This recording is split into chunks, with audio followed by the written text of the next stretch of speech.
Hi friends, రోజా గారు కిరాక్ ఆర్పి అనే ఒక జబర్దస్త్ కమెడియన్ తన సొంతంగా చేపల పులుసు, నెల్లూరు పెద్దారెడ్డి చేపల పులుసు ఒక వ్యాపారం పెట్టాడు.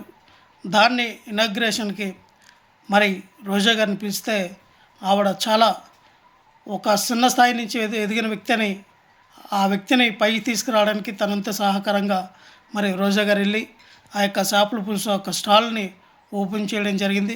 తన గురించి ఎంతో మంచిగా మాట్లాడి అన్ని రకాలుగా మరి కిరాక్ ఆర్పీకి సపోర్ట్ చేస్తే, మరి ఆ కిరాక్ ఆర్పి చూడండి, ఈ రోజున రోజా గారు మాటల్లో చూడండి, కిరాక్ ఆర్పి మీద ఉన్నటువంటి ఎంత ప్రేమతో ఆవిడ మాట్లాడిన మాటలు ఒకసారి మనం చూడండి.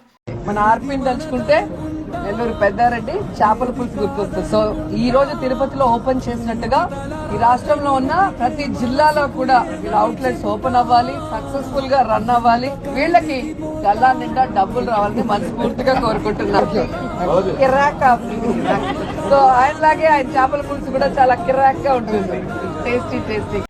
సాధారణంగా మనందరం కూడా ఒక డైలాగ్ ఉంటుంది, తల్లి పాలు తాగి తల్లి రొమ్మున గుద్దినటువంటి వ్యక్తి అని. సేమ్ అదే కాన్సెప్ట్, అదే డైలాగు కిరాక్ ఆర్పికి వర్తిస్తుంది.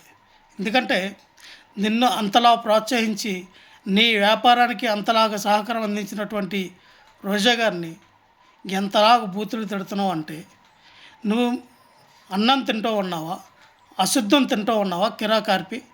అటువంటి మాటలు ఆడచ్చా? ఈ రోజున ఎవరి దగ్గర డబ్బులు తీసుకుని ప్యాకేజీ తీసుకుని నువ్వు రోజా గారిని ఈ విధంగా తిట్టచ్చా?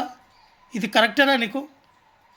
మా వాడిపోయిన రోజా, మా సిగ్గులని రోజా, డబ్బుల కోసం కకృతి పడే రోజా, ఎంతటికైనా దిగజారిపోయే నగరి రోజా గురించి ఈరోజు మాట్లాడాలా?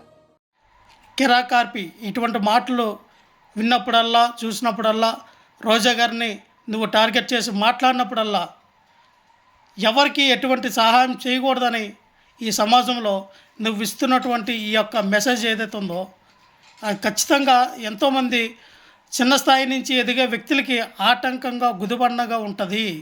ఇప్పటికైనా నీ తప్పు నువ్వు తెలుసుకో, లేదా ఎన్ని వేషాలు వేస్తావు ఇయ్యు, తర్వాత నీకు ఉంటుంది.